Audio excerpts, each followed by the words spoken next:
This is my instant reaction for nope.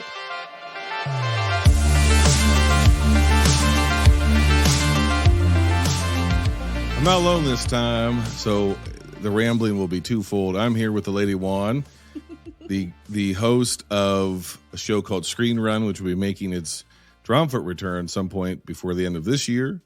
Lord willing and the creek don't rise. So it's exciting. They're slowly revealing on Twitter what their content is going to be about for this upcoming season. And so follow them at Screen Run or their website, screenrun.fun. I got your plug-in for you. Thank you. Yeah, I've just been recording so many podcasts. I'm tired of other people's plugs. I'm just going to do them up front. And just be like, I don't want to hear about you by the end of this.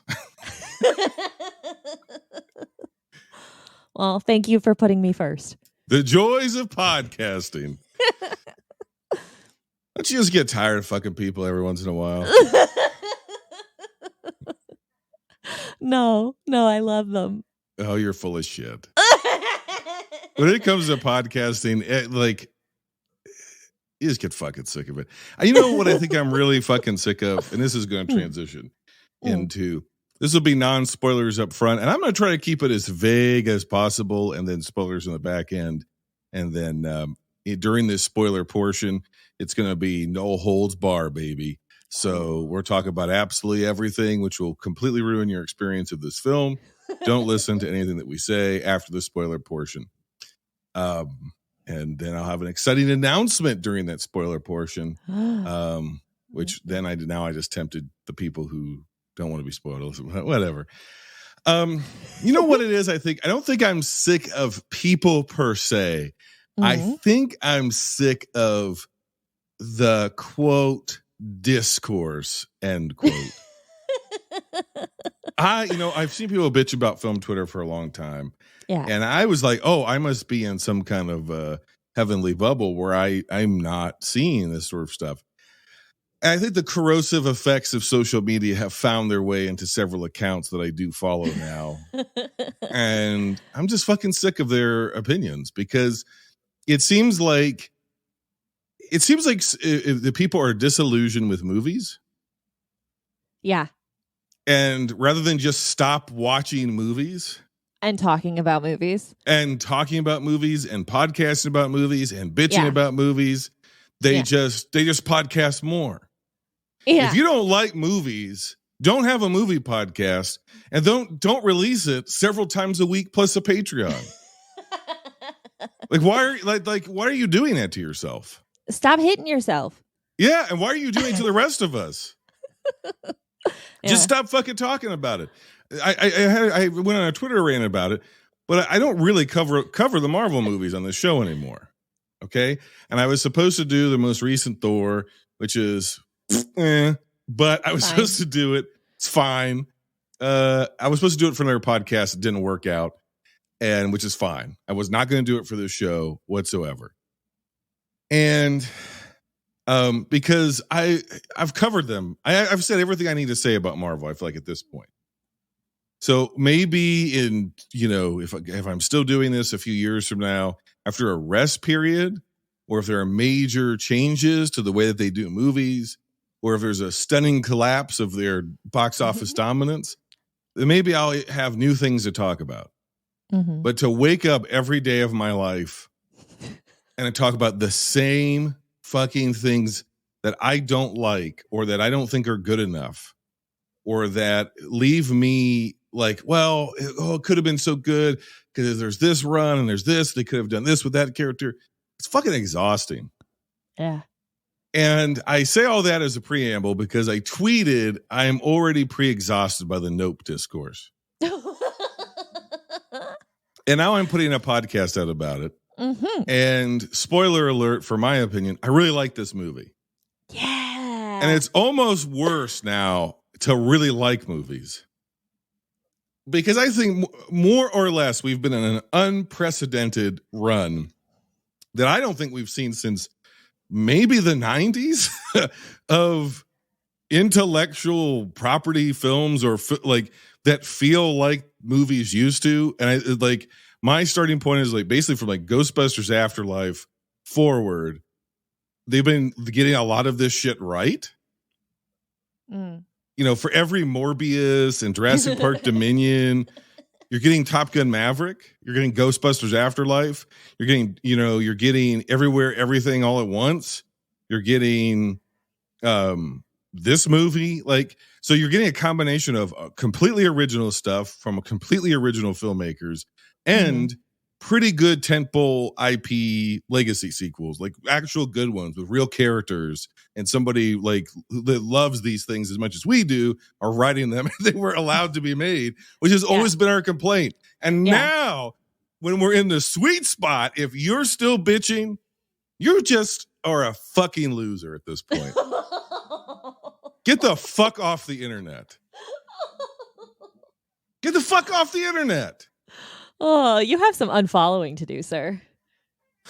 I've just been muting. I don't follow that many people to begin with. And I'm like, what the fuck is wrong with you people? You're going to too many press screenings. You're going to too many fucking film festivals. You're watching 500 movies in a weekend, and you're going, this doesn't do anything for me.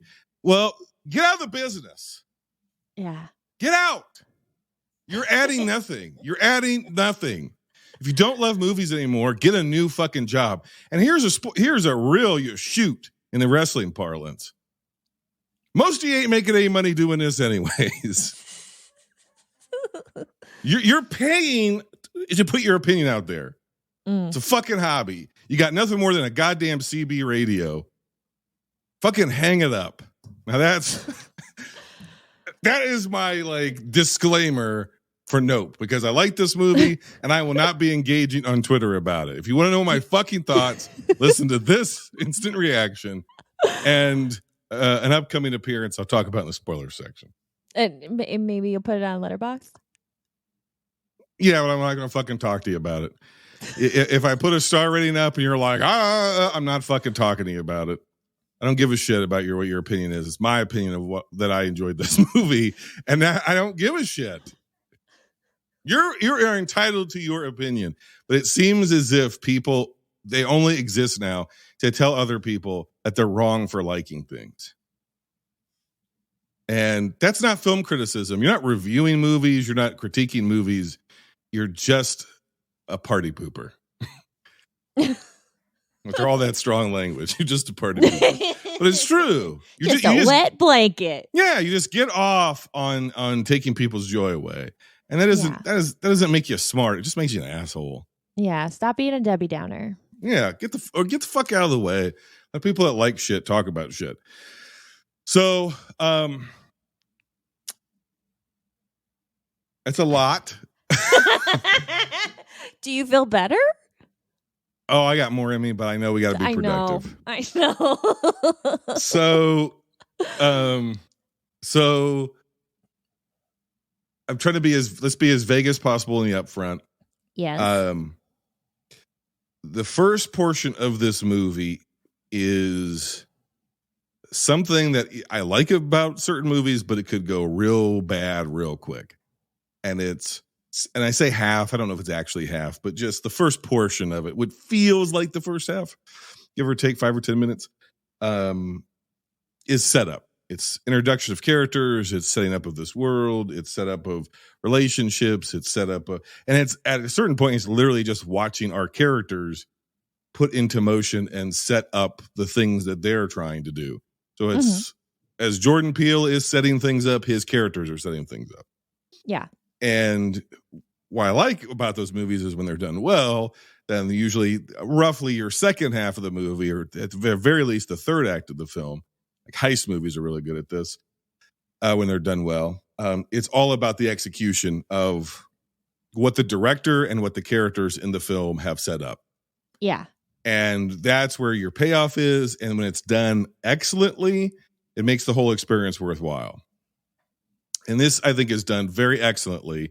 I think this movie really opens up in the second half and it's a completely original movie all the way through. There's touchstones of this and that, but it's a very, very, very original setting, place, characters, context, plot, premise, themes, everything. Yeah.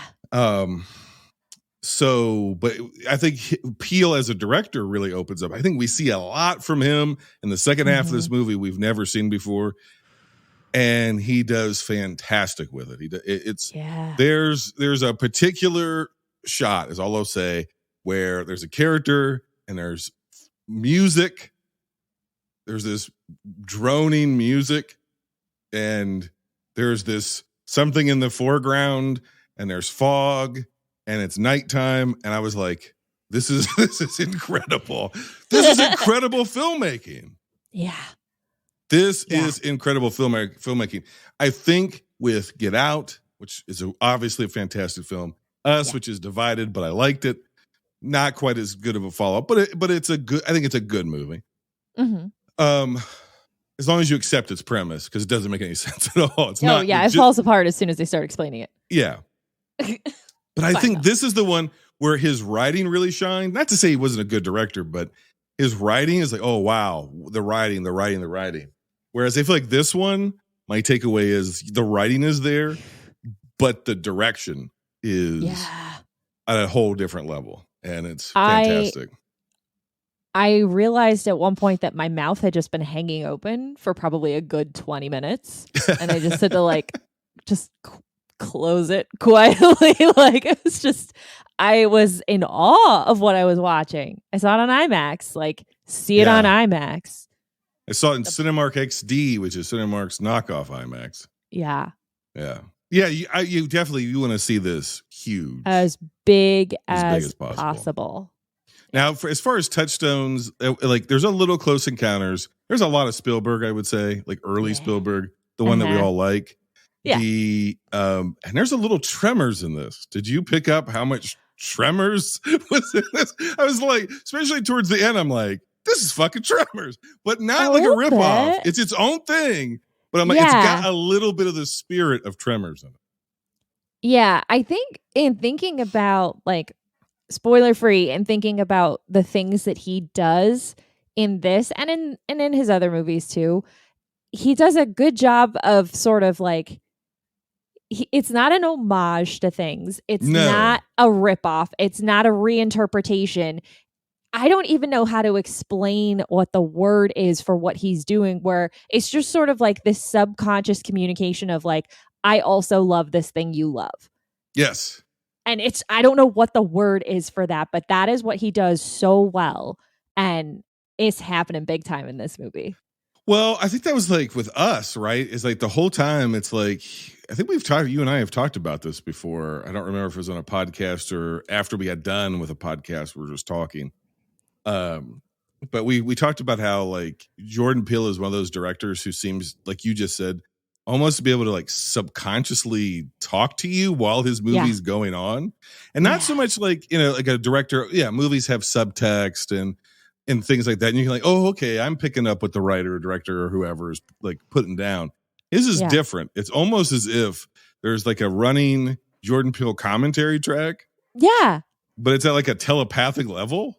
Yeah, it's I don't know how he visual, does that. subconscious commentary, and it's just, and I don't feel like it's about, and this is my interpretation, but I don't feel like it's about understanding a meaning of something so much as it's just the feeling. And again, it's I love this thing. You love this thing. You saw it because you love it. And I put it in there because I love it. And if you don't love it, you didn't see it and it didn't have any effect on you. Yeah. I that sounds so weird to say, but that's the best way I can explain what I receive from watching his movies. Yeah, right. And I think this one, I would say this, I think there is a theme. He has been very upfront in the press for this movie, basically saying, don't go in expecting Get Out or Us stuff. I'm not doing that. I'm doing something different. Mm-hmm. So it's not a commentary. He flat out said it's not a commentary on race. There's commentary elements in there, but it's not about race. It's about, I got other ideas I'm working with. Yeah. And I think that's part of him, not wanting to be pigeonholed and Shyamalan, where we're just okay, where's the hook, where's the twist? That's the moral lesson, he doesn't want to be become, even though he did a very shitty remake of the Twilight Zone. He doesn't want to do like Twilight Zone movies where you're just sitting there. And I think why the second half worked much better for me is, unfortunately, the first trailer or teaser they put out was fantastic, showed you pretty much nothing. And then, like everything else, they showed you more and more and more and more. And I won't get into it. I'll talk about it in the spoiler section. But it gave me just enough for my brain to connect some dots. I was like, oh, okay. And then it kind of more or less played out the way that I thought it was going to. And so therefore, like that first half, I'm like, I kind of know where this is going, though. Like, I know what we're going to get to. Let's just get to that part. But then there's also some really, really weird, completely Jordan Peele, Key and Peele-esque stuff that's put in that could easily have been a very dark comedic bit on Key and Peele. Yeah. But it isn't. It's not played funny at all. It's actually very disturbing. I'm like, what the fuck? And that is where it's like, this guy is thinking of things, creating stories, creating characters unlike anything that we've ever seen before. Yeah. And I will get into that in the whatever, because I have questions that don't really matter, but I want to see if you have answers. Okay. The other thing that works about this movie is you've got two really strong lead actors playing M and OJ. And the temptation to throw in another character and be like, and this one's I don't want to say honestly, it's almost like the Roland Emmerich, like, and this one's the conspiracy theorist. And he's good in like Moonfall, right? And he's going to be the comic relief, but he's going to be right. Yeah. That character is in this movie and is completely not annoying at all. Yeah. And he somehow takes that character and manages to make him an integral part of the story so that you are caring about this guy's welfare. And he never comes off as like a Independence Day Moonfall level caricature. He comes off as like a real guy. Mm-hmm. And that's a master stroke and also I think he was needed in this movie. Because as I was like, oh God, I was like a little bit, I was like, oh God. But what I realized what it did is Keke Palmer, her character, M, is a lot. Yeah. She's a lot. Keke Palmer is always a lot. And honestly, if you didn't have him in there, it'd be too much. She'd be real fucking annoying. If this was just about this brother, sister, they're too different. They love each other, but they don't get along. It's fuck you. And that's all it was for the first hour. It would be grating. And I think, again, that's where Peele is an expert writer, where he's like, I'm going to write this character, but if it's just the two of them, you're going to fucking hate her. Because you're naturally going to side with the guy who's like, you're naturally going to side with OJ, I think. If it's just about the differences between them, you're going to be like, this fucking loser. This guy's here dealing with some real shit. Right. And she's just like, just as a fuck up. But when you introduce him into the mix and then kind of make them a trio. Yeah. Like unofficially, they end up kind of being a trio. And then you add another character in. I think it works. I think that whole dynamic really works, and he's just perfectly balanced the elements and the characters, so you don't get too much of one thing or another. He's created a real nice ensemble movie. Yeah, definitely. And the opposite could have happened, where you could have been like, this is the Keke Palmer show. I love this character. Why do you keep shoehorning this guy I don't give a shit about in? Because a lot of movies will do that too, where it's like, why do we keep cutting back to this guy? The Angel. Why do we keep cutting back to Angel? I don't give a fuck about that guy. He manages to help you give a fuck about that guy. You give a fuck about him. So, yeah, he somehow avoided a lot of major pitfalls that this sort of movie typically doesn't avoid. Yeah. Did you? For those that have, go ahead. Did your viewing have the interview beforehand, the live interview? No. Oh, I feel fancy. Okay. That's an IMAX thing. Well, I mean, you were in Bobo IMAX. It could have happened. So the introduction was Jordan Peele and Keke Palmer, like live talking to each other. They went way over on time. It was a great setup for it. He prefaced everything by being like, I like fucking people up. This is a fucked up movie. Like, he was very straight up in it. And that helped me get even more nervous than I was going into watching it. But then he also talked about that he was they were premiering it in like the theater he grew up going to. And he got so choked up, and it was really sweet that he was just like, I made this movie because I wanted to make a movie that was like a cinematic experience, like a huge spectacle. And that's what I was trying to do. And I'm putting it on the screen that I grew up watching. Like, it was a really cool thing to see. Yeah, you say it's a fucked up movie. He says it's a fucked up movie. I think my caveat to that is, I think if you're going in and expecting this to be a horror movie, that's not really what it is. It's really hard to categorize. I think I almost don't want to do it because I think it would give too much away. But if you're expecting, I don't know, but I think if you're expecting, like, I would say it's tense, not necessarily scary. Okay.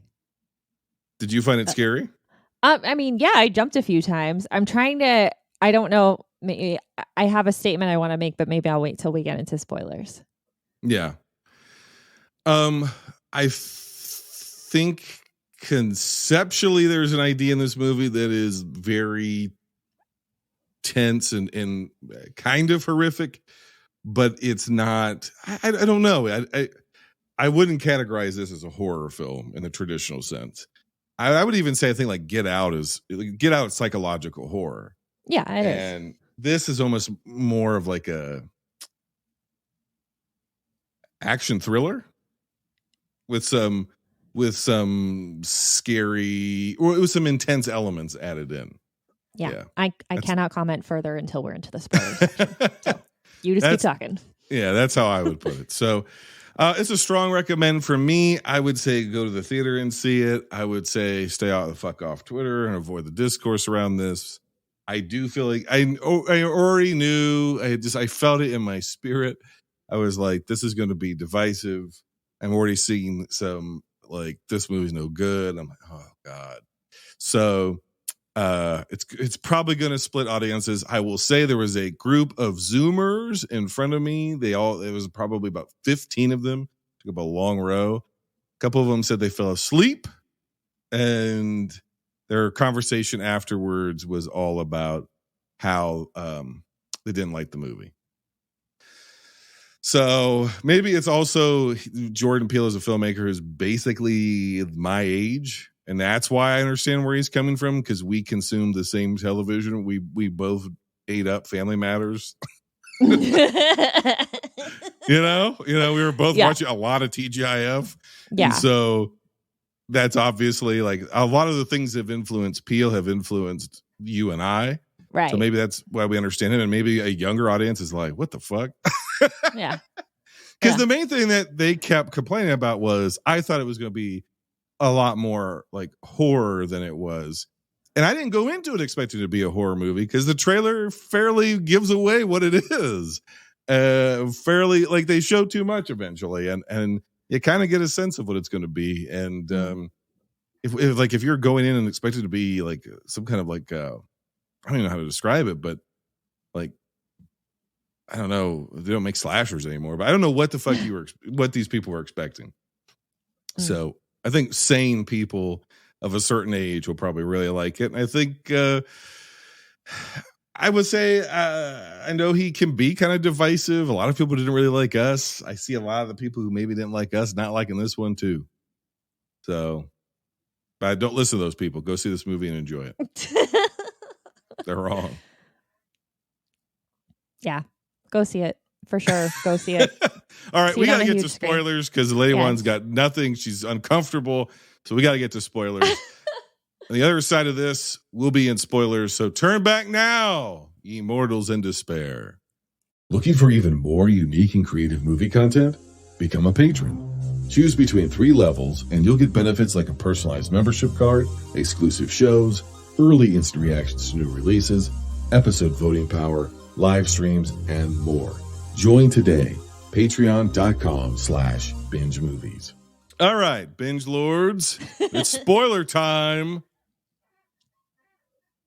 The thing that I figured out, Lady-Wan, was I figured out that it was not actually going to be a UFO, that it was going to be, because to me, here's how I got to it. I was like, nope has a double meaning, which is you're going to go in, I'm like, oh, this motherfucker. You're going to go in thinking it's a UFO movie. In fact, the movie is going to make you think it's a UFO movie, but nope. It is a Jaws movie. It's an animal movie. It's a man versus nature movie. Yeah. And so it is this alien creature, presumably alien, that appears mostly in the shape of what we would think of as a UFO. And I guess it really is an unidentified flying object, but it's really an unidentified flying organism. Mm-hmm. And it does seem to me that it was just he made the Purple People Eater movie and then just completely tipped his hand and was like, this is what this is. I didn't like. I those words from that song stuck out in my head, and I was like, "What if I made a movie about a flying creature that ate people?" Yeah, I mean, why not? Yeah, so that's what I wanted to say about like what genre this movie is, because if you and I'm not saying I do or don't. If you're a person who believes that Jaws is a horror movie, then this is a horror movie. Yes, there you go. It's the same thing, and there's always going to be, not to make you all mad again, but there's always going to be a Twitter argument about whether or not Jaws is a horror movie. Yeah, right. But it's that kind of thing. Like it is a monster movie. It is and he actually kind of said that in the setup during the IMAX thing. He said, like, it's a monster movie, and to me, I took that as, okay, there are monsters in the UFO, because I was still just like, we're ready to accept all of this. So it didn't make me feel like he told me what it was. Yeah. But like, there was a later point in the IMAX setup where he was like, I mean, they really kind of screwed us by having us talk about this before they see the movie. It's like, we gotta stop. Yeah, they shouldn't have. It should have been afterwards. Yeah. But yeah, it's a monster movie, and like you said, it really gets super, super intense and exciting as we're doing basically, the setup to trap and get the monster. Like that's the setup that really kind of brings all the team together. It takes so much advantage of like wild visuals. Like it's so cool how it's shot, and like, even having seen bits of this trailer for so long, it's still like so cool to watch just the little car salesman things just drop and drop and drop as it goes across. I'm just like, holy shit, this is so cool to look at. Like, it's again, that's my that mouth portion of the open. movie where I got those Tremors vibes, where it's like, it reminded me of like, we got to get this lawnmower, we got to send it out there because we got to draw them off to this point, and then we can follow them by doing this. And it's also it's like out in this remote part in the desert and whatever, and there's horses and cowboys, but there's definitely like there's a little bit of like, it's Jaws in the sky, it's Tremors in the sky. It's, you think it's one thing, but it's really just something natural. There's a little bit of that. I thought what was it? Basically, if you really want the full breakdown, here's more or less what it is. OJ is basically our main character. He becomes the owner of the Haywood Hollywood Horse Wrangler Ranch. And basically, they train stunt horses for movies, and they've been doing this for generations. And the business is down on its luck, and they're in this remote valley in California, and weird shit starts to happen in this valley. And it's not really estranged, but definitely his like wayward sister kind of, comes back into the forefront of his life, seemingly because she's just kind of a bum and trying to figure out what kind of money she can get, and her motives are kind of unclear. Mm-hmm. And he's not really having it. He's just like, just get the fuck out of here. Like I don't have. He legitimately does not have time for her bullshit. Yeah.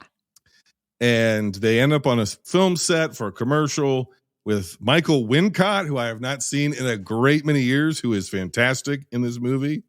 And he plays a commercial director and cinematographer. And what they discover is some real weird shit continues to happen, is that there is something in the sky, and they are financially hard up, and they want to take a picture or a video of it to then be able to sell it and make money to be able to save their dad's ranch and to save their family legacy. Basically, that's it. And then the only problem is that this thing, whatever this UFO is, seems to have like an EMP, electromagnetic field kind of quality to it, which means it kills everything electric that it's immediately around, which means you can't record it. And so it's a slow unfolding of them trying to figure out how to get photographic or video evidence of this with a motley crew. Eventually it's a guy from like the Geek Squad, Angel, who joins them. And eventually Michael Wincott does show back up into the movies. That pays off. Yeah. And because they need a world-class cinematographer, because they try a bunch of shit, it doesn't work, and it gets real dangerous, and it gets really, really intense. And they're trying to do all this while not dying, and also like not getting other people killed and not getting their horses killed. And as they keep doing it, they keep pissing this thing off more and more and more. Then eventually, like Jaws, it's just fucking out to get them. Yeah. And it seems to have a kind of like an animalistic kind of rules to it, and then it just gets so pissed it just starts destroying this fucking valley. And some really horrific stuff happens. Stephen Yeun shows up as this, I swear to God, this is 100% real, basically a TGIF, without saying it, child star of a sitcom called Kid Sheriff, that then he was the breakout star of it, kind of like Urkel, got his own series, which one came first? Was it the Gordy one that came first, and then he got Kid Sheriff? I think the Sheriff was first. Yeah. So then he got his own show where he was a star with a monkey, a chimp. And what's it called? Like Gordy in the House? What was it called? Oh, God. I already forgot. It's something like that. It was something like Gordy in the House or something like that. And it was very, very much like a 90s TGIF sitcom. Oh, yeah. And something goes haywire, and that chimpanzee goes nuts. And on the set, starts eating and ripping the faces and genitals off of people and going absolutely fucking berserk. That's what they do. They rip your genitals off first, and then they rip your face off. He carefully cuts around it, but it's based. I did know this because there was that lady who really got her face ripped off by a chimp, and that's what he put that in this movie. And so he kills the whole cast. Well, and not everyone. That's true. He almost kills everybody, but he leaves Stephen Yeun's character basically because he doesn't know where he is. And then the movie seems to feign as if the chimp is trying to explain to him what happened. Did you pick up on that? When he's like, it seems like the chimp is confused as to what happened. And he's like touching the mom's feet, like trying to get her to wake up. And then he walks over and he like he's like signing. He's like trying to explain to himself. And then he does the fist bump and then he gets his head blown off. Yeah. So he doesn't, Stephen Yeun, he survives it, but then so does the girl, because she's the one who's at the show and she's got half a face. Yeah, she's mauled. Yeah. Like that's as soon as the chimp thing started to happen, I was like, oh, that's why that woman is in the trailer. Okay. So we're going to see her later. Yeah, well, the chimp thing is how the movie opens, kind of. And then, like, it cuts back to it throughout the film. Yeah. And the film is divided up into almost like small vignettes, like acts almost, but not even really act, like vignettes. And all the vignettes are kind of named after a horse or something, some kind of animal, which is your giveaway that this thing is an animal. Yeah. And it's basically the idea of, there's a couple of themes working in here. It's basically the idea of you can't actually train animals. You can only like cooperate with them. That's like the thing with the horse where he's like, this is a well-trained horse, but if you do this and this, the horse is going to react violently, right? Right. You look at its eye, you get behind it. It's you know, it's going to go berserk. There are rules. There are rules. Same thing with the chimp. Now, I don't know if you noticed, but there is some kind of electrical disturbance when the chimp goes nuts. I don't know if you noticed that. So, I mean, I didn't notice anything beyond the balloons. The working speculation is that this is when at some point, this creature entered our atmosphere in the 90s, and that's what set Gordy off. I'm going to call bullshit on that because all the set lights are on. I would agree. Yes. I think it's just that the balloons floated up to the hot set lights and they popped and it scared the shit out of him. And it keeps happening because multiple balloons keep floating up there. Yes. So anytime he's about to settle down, it happens again. And that's his fight or flight response. And his response is fight. Yes. And he doesn't know that he doesn't know that he's not being shot at. And then he does eventually get shot. Yes. So, I think it's I'm not going to say it's a reasonable response that this, fictional monkey had or chimp had, but like that, it seems to me like it's a clear indication of like people not thinking it through. The balloons float up and set him off because it is an arrangement you have and there are rules and you can't put a mirror in a horse's face. You can't pop balloons around a chimp. Yeah. There's rules. Well, the other thing I thought was really interesting about that scene is that, we don't see all of it, but there seems to be no animal handler. Yeah. There's absolutely nobody with like managing this chimp. It seemed to me that they just had a fucking wild, like a trained chimp on the set, and either that person fucking took off, or they weren't doing something right to begin with, right? And because Kaluuya has a line of like, that's why they can't have live chimps on sets like that anymore, something like that. And I'm like, something was. It was obviously a very mismanaged sort of situation, and it was a powder keg.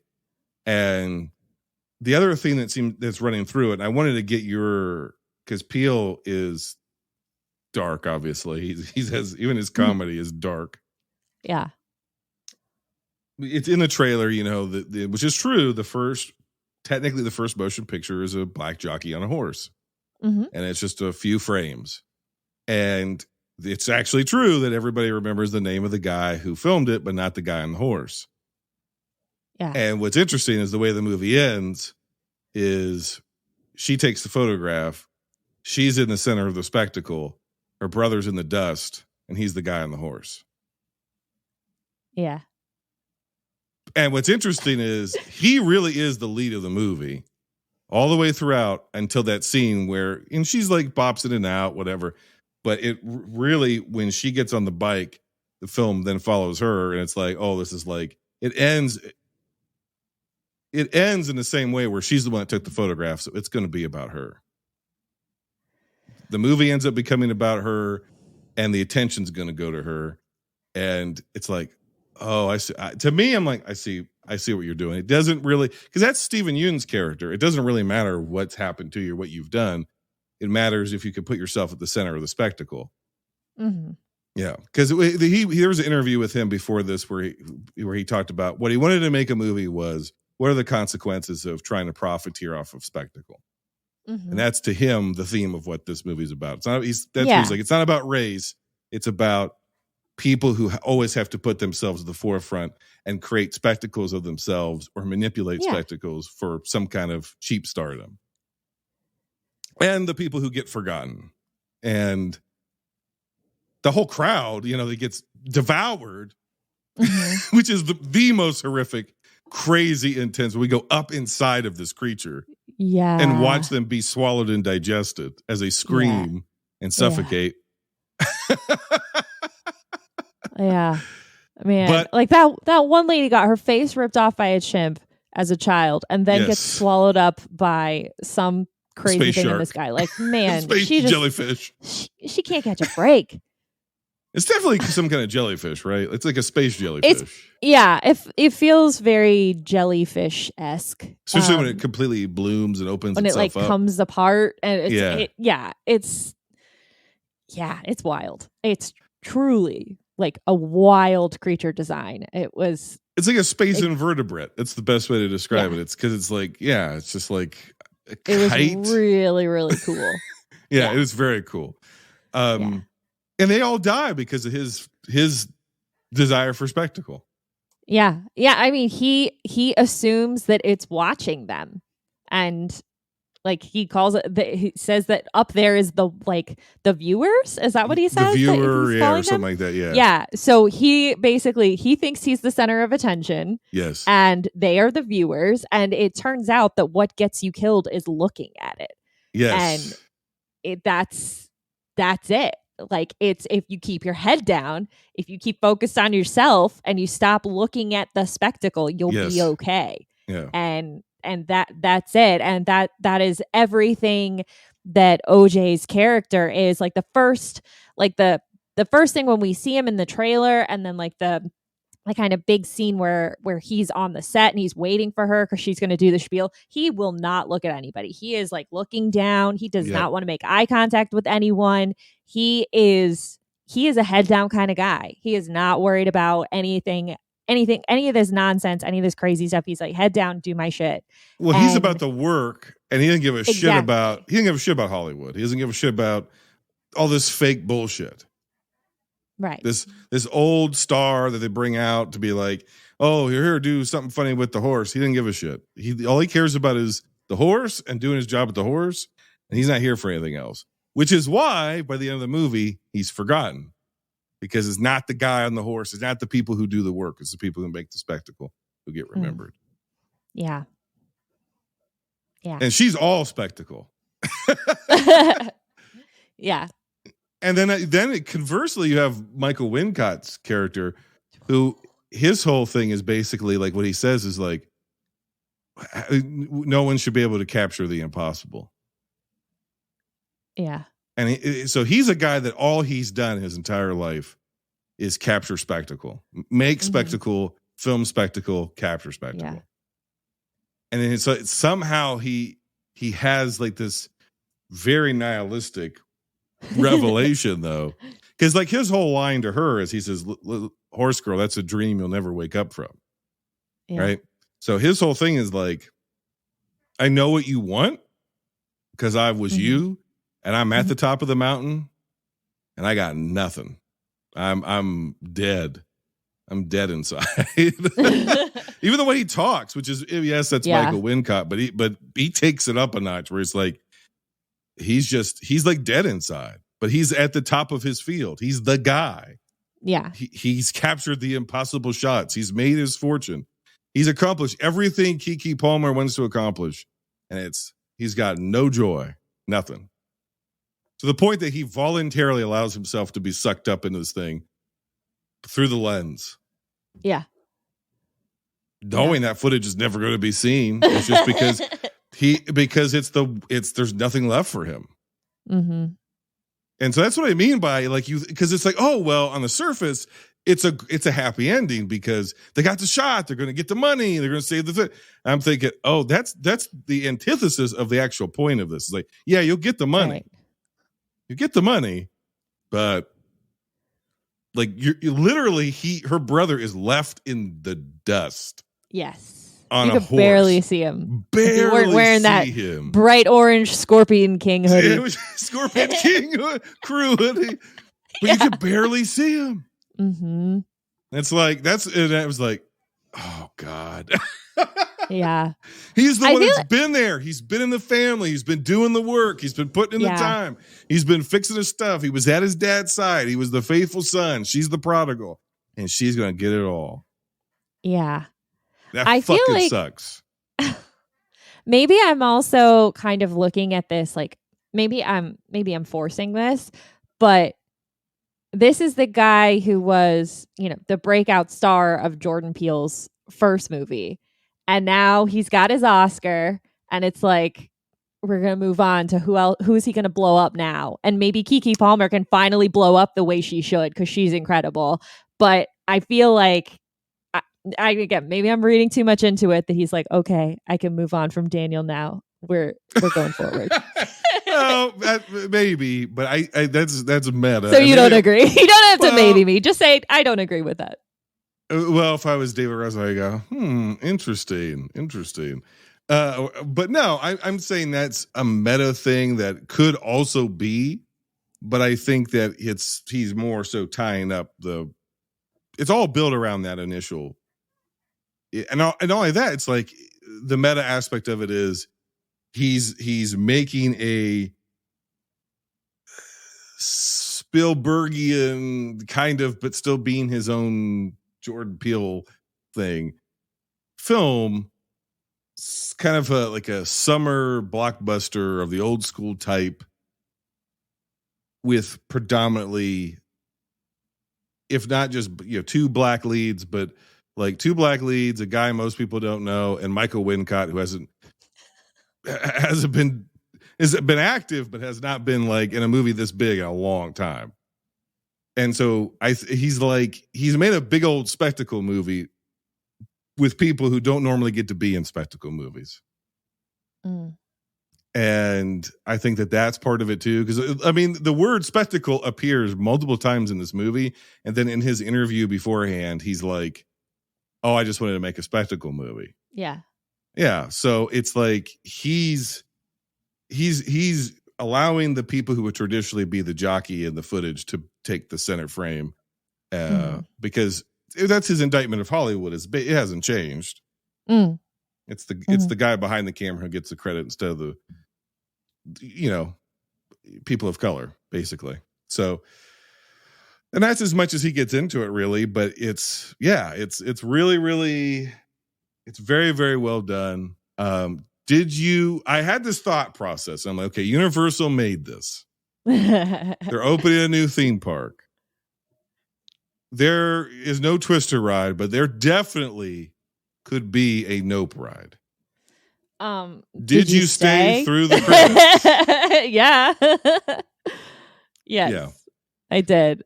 So if you didn't stay through the credits, what is at the end of the credits, Lady-Wan? Come ride through Jupiter's Claim, as seen in Nope at Universal Studios Hollywood, only on the world famous studio tour. So that would be in the Hollywood one, right? That's not in Orlando. Yeah. Yes. So I don't know if it's literally they just took the fucking that set and shipped it out there, and we're like, you can just walk through Jupiter's Claim, and maybe there's like Pepsi cups all over the place or whatever after the alien. But you could definitely do this where that fucking thing is hunting you. Oh my gosh. So much of why I love this movie was because it felt like I was watching different interactive ride presentations. Like, it was just like, and here's where the little cyclone comes up, which doesn't happen that many times in the movie, but enough for me to be like, oh man, I missed that Twister ride, like while I'm watching it.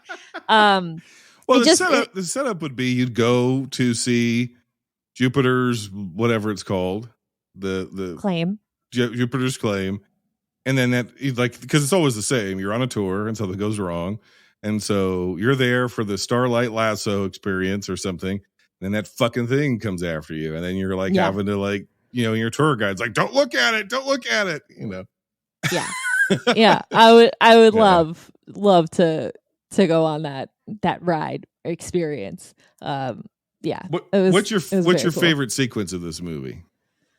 Oh Oh my gosh. Honestly, it's probably the last kind of the bit at the end when she starts taking off on the bike and or she lets the huge balloon go and it's we're going to watch the demise of this creature, but it is like a close second with it attacking the show and eating all of the tourists. It's the eating one, of the tourists, egg. yeah, is great.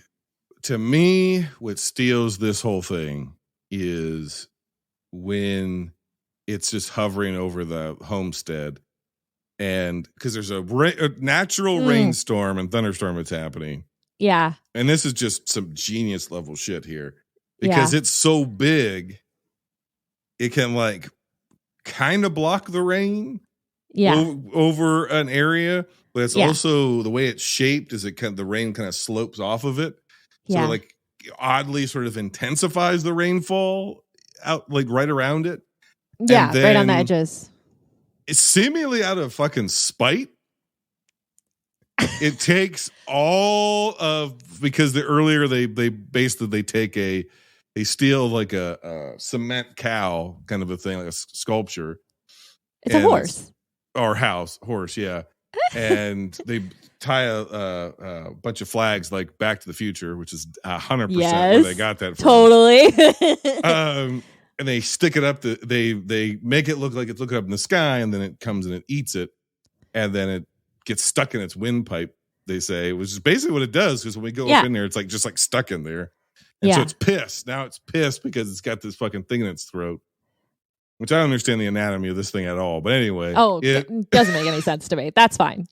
It then like just is like it eats this entire like tourist trap attraction that in fairness is scarcely populated. There's not a ton of people there. But it eats everybody, sucks them up, keeps them alive enough before it basically crushes them to allow the screams of about 50 to 100 people to be heard as it fucking hovers over this house where Keke Palmer and Angel are inside. And then it crushes them to death and then shits out. Yeah. So much blood. All of the shit in their pockets, anything it doesn't want to digest. Yes. And then just starts a blood storm where it starts soaking the house in fucking blood. Yeah. Yeah. Watching that, I was like, this storm sounds exactly the same as the storms I sit through in my house night after night in the summer. And thank you, Jordan Peele, for giving me, a grown woman, now a reason to be afraid of these rainstorms, because now all I'm going to be able to think is there's a giant squid alien vomiting blood on my house. A sky shark. A sky shark. Yeah. And then that segues into Kahlua trying to get back to the homestead. And he gets there, and then it fucking he's not sure if it's there anymore. And it's like just like waiting for him to creep up, and then it is there. Then it fucking pukes out that horse into the fucking windshield of the car. Yeah. And like to attack him, basically. And then it goes real quiet. Yeah. And then he's looking around and he realizes like it's not raining on him, it's raining around him. Mm-hmm. And so he slowly opens his door and he looks up and it's just fucking there looking at him. And it makes these god awful noises too. Yeah. Where it's like pissed and it's like, oh, that freaked me the fuck out. And then that's when he drops the nope. He shuts the door. And then he has to sleep in there. And then he gets the locks van. The door. His angel was trying to get home. Yeah. And he was like, oh, nope. And he got the fuck out of the car and ran back in the house. Yeah. And which I was like, oh, thank God, don't kill this guy. Yeah. And then Corey Hart's I Wear My Sunglasses at Night, but like a slow reverb version of it is playing. Mm-hmm. Yeah. And because this thing affects power, it's a whole thing. But anyways, it slowly like starts to come back. And so like Kahlua has to basically has to like sulk around because he's not sure if it's how close it is or if it's gone or where it's at. And he's trying to get them the fuck out of the house. And then the song is just like slow, like a really disturbing, distorted. And that's when all the fog is around. Now the house is completely painted in blood. All the windows are covered in blood. They're trapped inside. And they come out, and that fucking thing comes roaring out of the clouds at them. And I was like, holy shit. That's creepy. It's creepy. Yeah. It alternates back and forth throughout the movie so much between like really, really creepy and just straight up like wild. Wild, like, yes. I really loved it. I really did.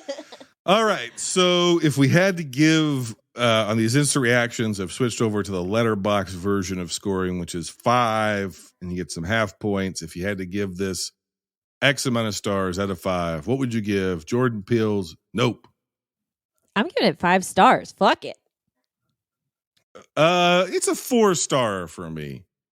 Only, and it's only because I figured out it was an animal pretty quick, and then I'm like, well, I know this. So the first hour was like, okay, let's fucking, because you if you've seen the trailer, you know it's either a UFO or a creature.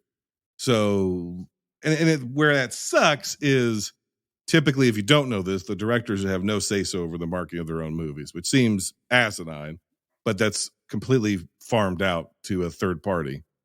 So my guess would be if he had his druthers, the trailer wouldn't have shown anything about what was happening other than maybe like some cyclones and some shit, which would have made this movie real wild, which I think was his intention. I think they were like, we got to show something to sell it. And I don't know. I think Jordan Peele can open a movie without fucking showing the UFO. The twist, of course, there is still another twist, which is it's not actually a UFO. But I was just like, there's got to be more to it. If they're showing me it's a UFO, there's got to be something more to it. Well, what else could it be? Unless it's a complete Star Wars MCU fake out CGI, which I don't think that they would do. It's got to be an animal. But I know this movie is good because even though I knew basically what it was, the second half was still very thrilling, spooky, creepy, funny, sci-fi adventure, man versus beast, sky Jaws. Like, what if Jaws was a jellyfish and he was in the clouds?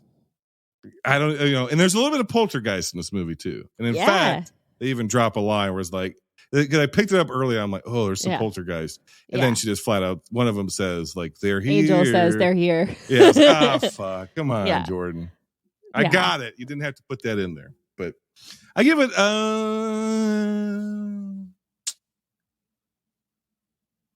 it's a solid 4 stars. If I could give it a quarter, I would, but I can't. And it's not quite a 4.5 for me, but it's a solid 4-star film. Really enjoyed it. I think you should go see it. If you're listening to this portion, then you don't really give a fuck. And if you want even more spoilers and a few more days for me to think about this, Lord willing, I will be appearing on the very next episode of Real Spoilers, talking with the crew from St. Louis about Jordan Peele's Nope. So that's going to be exciting. Lady-Wan, you got anything in the immediate future? Nah, just follow me on Twitter. Follow Lady-Wan on Twitter at the Lady-Wan. Yeah. And at Screenrun, screenrun.fun. If you have unsubscribed because you thought the show was pod faded, resubscribe. Resubscribe. It'll be here before you soon. It'll be here before you know it, and then it'll be over again, and then you'll be left wondering, will there be a season 4? And nobody will know. No one. No, not a soul on earth will know. Okay. You don't have anything else to plug? No. I don't have anything else to rant about. That's not true, but we can stop anyway. Fair enough. Until next time, Binge Lords, binge on.